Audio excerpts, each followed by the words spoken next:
반갑습니다. 방구석 물류 제6화 오늘이 마지막 편이네요. 물류 스타트업의 2회편인데요.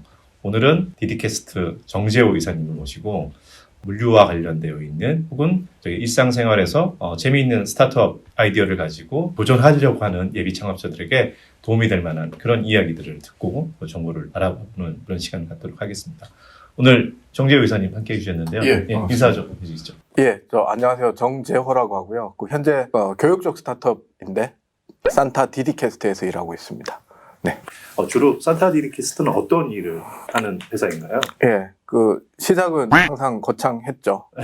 대학 하나를 없애고 싶은 미션인데 언젠가는 우리가 하는 교육들이 접근성이 다 해소가 되면서 동영상 기반의 온라인으로 가지 않을까라는 생각을 가지고 그 꿈은 그렇고요. 현재는 지금도 아마 우리 하고 있는 게 충분히 저희 솔루션으로 가능할 것 같은데 온라인 동영상 교육을 쉽게 만들어주는 솔루션을 가지고 있고 그거를 이제 B2B 베이스로 좀 팔고 있습니다.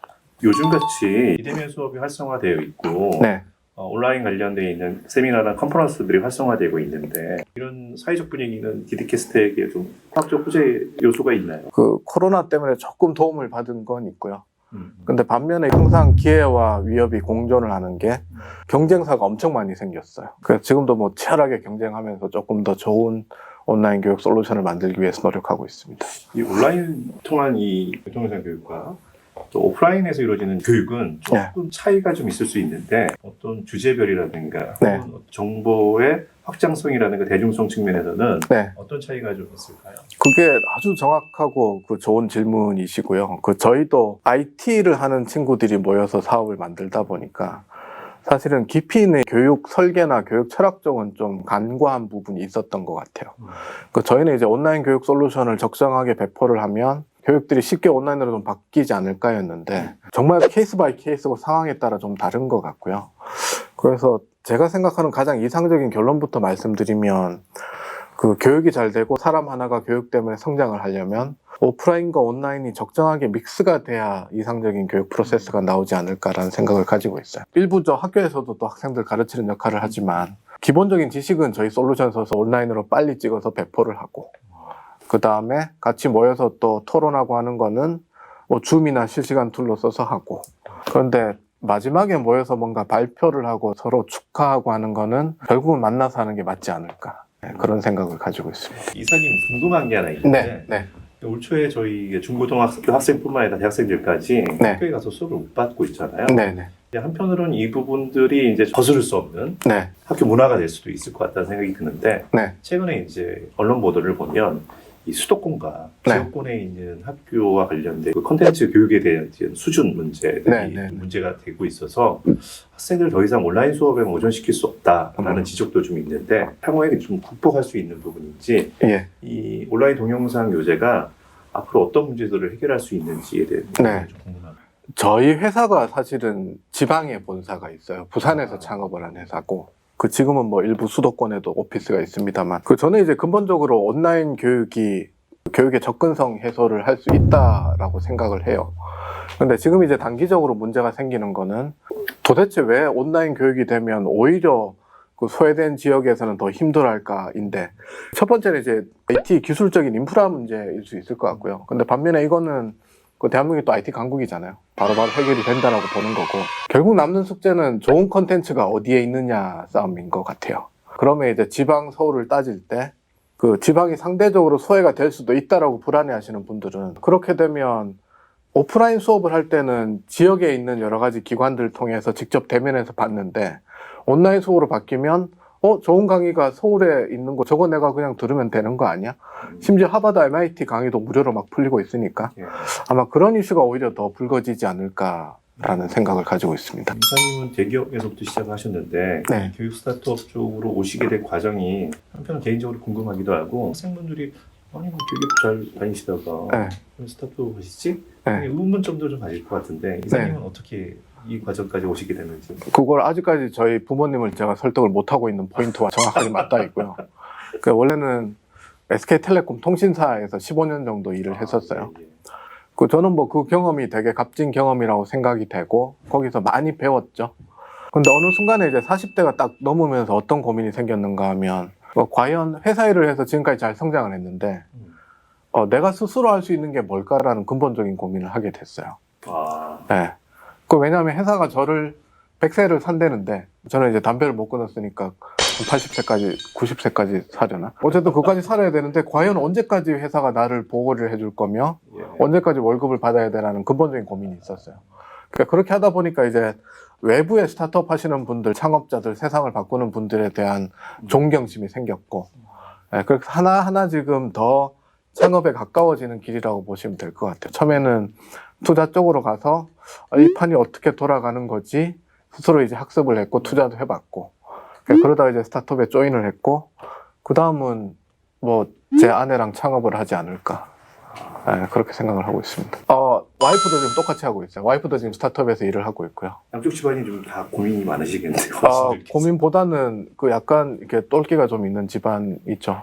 똘끼. 네. 어떻게 하든 둘이 창업을 하자가 지금 저희 꿈입니다. 이 스타트업이라는 게 사회적이라든가 어떤 우리가 갖고 있는 문제점을 해결하는 유연한 과정이라고 아까 말씀을 해주셨는데 그럼 이사님은 본인의 변화에 대한 이 과정을 유연하게 대처하기 위해서 도전하시게 된 케이스가 되신 거죠? 조금 더 이제 자기 주도적인 삶을 살고 싶은 게 첫 번째고요. 두 번째는 아까 제가 강의 중에 왜 문제를 해결하는 지난한 과정이다라고 설명을 드렸잖아요.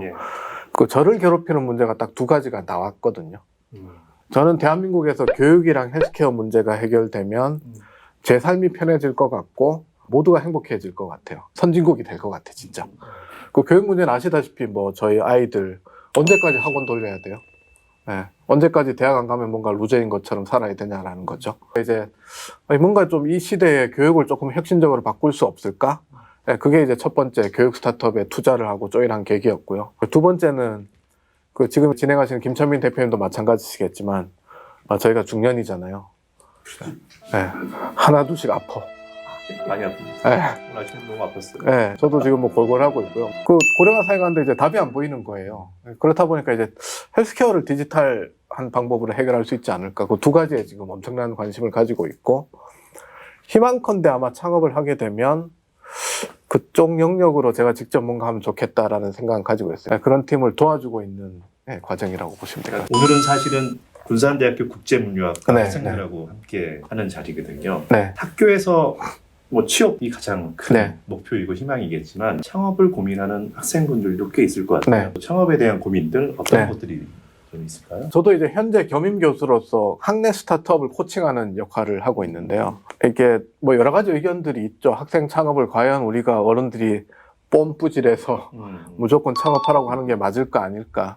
근데 저는 이제 창업이 아까 과정이라고 말씀을 드렸잖아요. 임시 조직이고 학생들이 내가 저 문제를 직접 해결해서 한번 도전해보고 안 되면 빨리 취업을 하던가 접겠다라는 명확한 데드라인만 있으면 저는 이제 권하는 편이에요. 부모님들이 창업하면 안 된다라고 이야기하는 거는 예전에는 이제 생태계 시스템이 없다 보니까 창업하면 당연히 남의 대출 끌어오고 근데 지금 이제 시스템이 그게 아니거든요. 학교에서 지원을 해주면 일단은 작은 문제라도 한번 직접 해결해보고 그게 1년도 좋고 2년도 좋아요. 단 도전할 때는 거의 하루 종일 그 생각만 해야 될 정도로 몰입을 하시고 그 다음에 이 길이 나한테 맞겠다.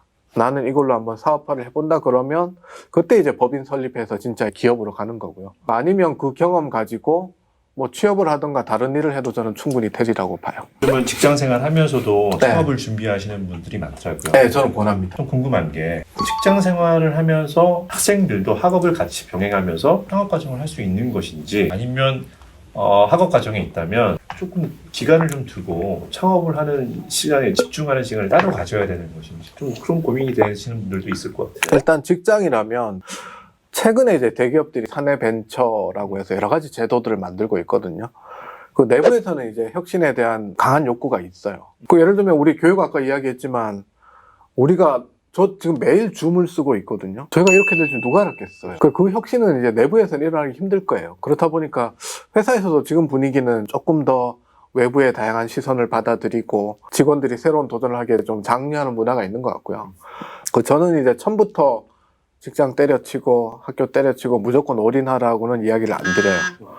처음에 어느 정도 일정 기간까지는 내가 생각한 아이디어가 먹힐지 안 먹힐지 스스로 검증을 해보고, 야, 이 정도면 한번 승부 보겠다 그러면 그때는 이제 회사 그만두고, 학생 같은 경우는 창업 휴학 제도가 다 학교마다 있을 거거든요. 단 이제 약속해야 될 거는 가족들한테도 마찬가지고, 내가 어디까지 해보고 안 되면 그때는 그만두고 다시 복학하겠다, 아니면 다시 취직하겠다. 만약에 이제 그 선을 넘어서 뭐 돈이든 시간이든 리소스를 더 집어넣게 되면 그때는 이제 좀 심각해지죠. 저는 스스로 선정하고 도전해보는 거는 그게 진짜 그 기업가 정신의 모태예요.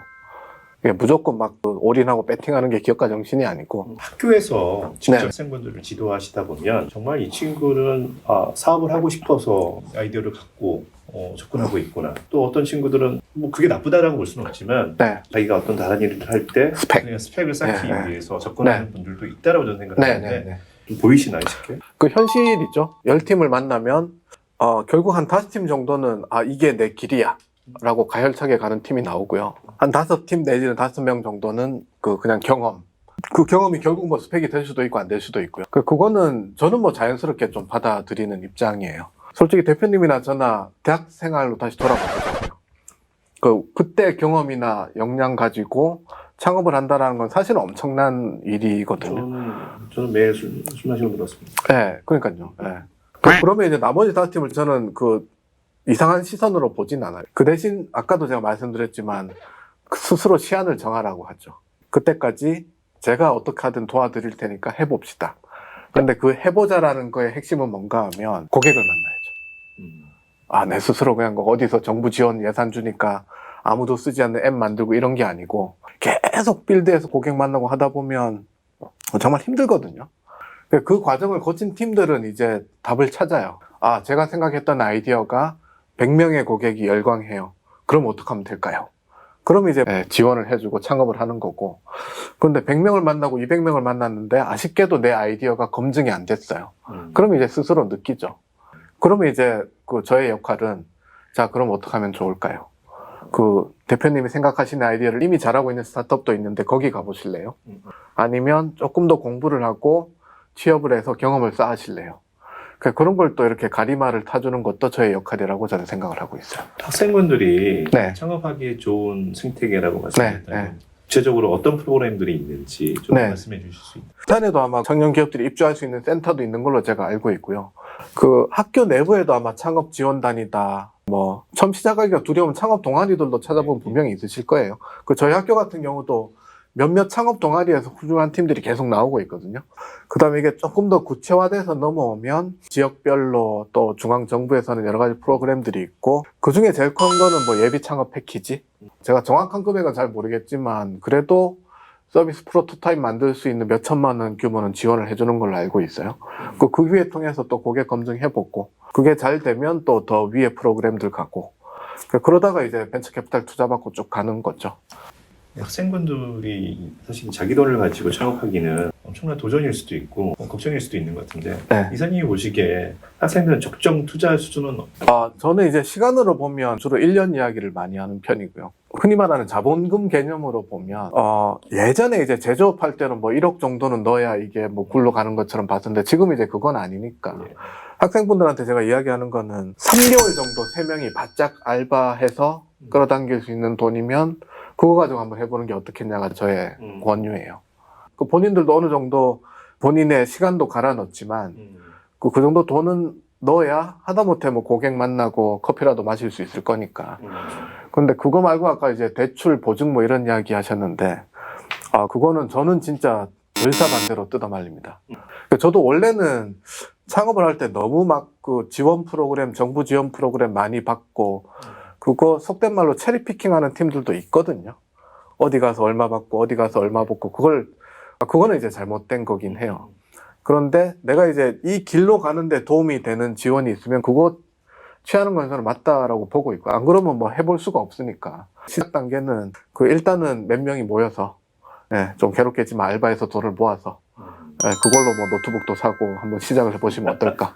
이사님께서 직접 이렇게 현장에서 보실 때 물류를 가지고 창업을 도전하고 있는 팀들을 좀 많이 보셨을 것 같은데 사실은 이 물류가 상당히 쉽지 않은 영역이잖아요. 제 관점에서는 제일 어려운 영역 중에 하나가 물류, 그 다음에 바이오가 아닐까. 네, 그런 생각을 하고 있어요. 바이오나 제약 뭐 이런 쪽이 어렵다라는 거는 다들 이제 그 직감적으로 아실 거예요. 그 학생분들이 이제 물류 그러면 첫 번째는 이제 유저 입장에서 많이 바라보실 거거든요. 근데 사실은 물류가 제가 제일 어렵다라고 말씀드리는 거는 우리가 눈에 보이지 않는 뒷단의 백엔드 인프라 그 운영 경험이라는 거는 저는 이거 하루아침에 되는 일이 아니다라는 두려움이 좀 있어요. 저 역시도 예전에 전전 직장에서 쇼핑몰 하나 런칭을 할 때 그 뒷단에 이게 얼마나 복잡하게 돌아가는지는 그 직접 보고 정말 충격을 받을 정도였거든요. 미리부터 겁을 들이는 건 좀 못하지만 그 눈에 보이는 게 전부는 아닐 거고, 특히 이제 물류 관련된 학과라면 잘 아실 것 같아요. 그 고객단도 중요하지만 뒷단에서 이 프로세스 혁신을 어떻게 가져갈 거냐.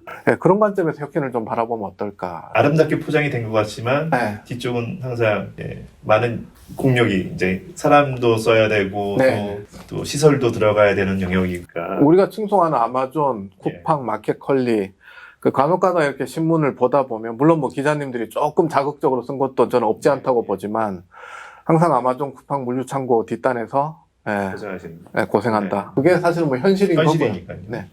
이사님께서 혹시 이렇게 심사하셨던 스타트업 혹은 이렇게 관심 있게 보시는 스타트업 중에 물류를 아이디어를 가지고 기억에 나올 만한 팀들이 좀 있으신가요? 지금 이제 저희 입주 공간에서 활동하고 있는 팀이고요. 그 실버 라이닝이라는 법인 이름의 브랜드는 할배달이에요. 할배달. 할매가 배달한다 그래서 할배달인데 우리 마을의 근거리 배송을 할아버지 할머니들이 하세요.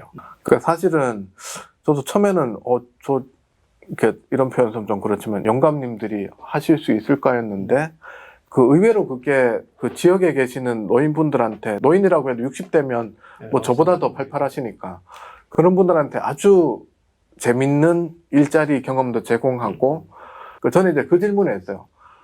할아버지 할머니들이 아주 재밌는 아르바이트를 구하는 건 알겠는데 지역의 식당이나 뭐 편의점 같은 데서 만족하는 거 맞아요? 라고 물어봤더니만 그 한정된 지역에서 열심히 테스트 중인데 그 아주 좋은 결과가 나왔어요.